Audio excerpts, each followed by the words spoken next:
నాశనం అయిపోతాయి. అందుకనే నోటిని చాలా జాగ్రత్తగా వాడండి. అర్థమైందా? మీరు ఉన్నారు, అందరూ చాలామంది ఉన్నారు, దాని నుంచి మీరు కొద్దిగా బయటపడండి.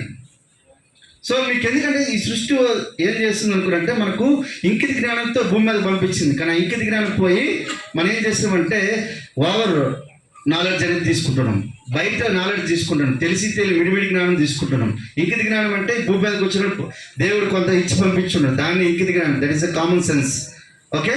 కానీ చాలామంది ఏం చేస్తారు అనుకుంటే వాళ్ళ స్వార్థం వల్ల కొన్ని విషయాలు చెప్తారు, అవి మీరు ఇది చేయకండి. It is right are wrong అని చెప్పి డైరెక్ట్ సెల్లింగ్ ఇండస్ట్రీలో కొన్ని గైడ్లైన్స్ ఇవ్వడం జరిగింది. నీకు చెప్పినవి రైటా కాదని చెప్పి పత్రం మీద కూడా ఉంది, పేపర్ మీద కూడా ఉంది, చెక్ చేయొచ్చు. అర్థమవుతుందండి? Sorry, ready? Direct selling and vision.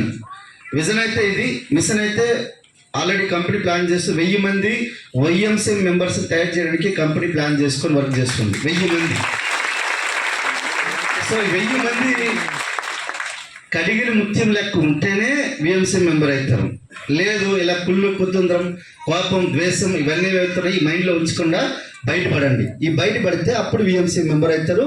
మన సలీం సార్ లెక్క, శ్రీనివాస్ సార్ లెక్క, పురుషోత్తం దాస్ లెక్క, లేకపోతే ఇంకెవరో లెక్క VMC member. Who are the VMC member? Who belongs to the VMC member? So they are all creating the history. వారు ఎవరైతే ఉన్నారో వాళ్ళది ప్రకారం మీరు ప్లాన్ చేయండి. So thank you very much and back to the house. Thank you.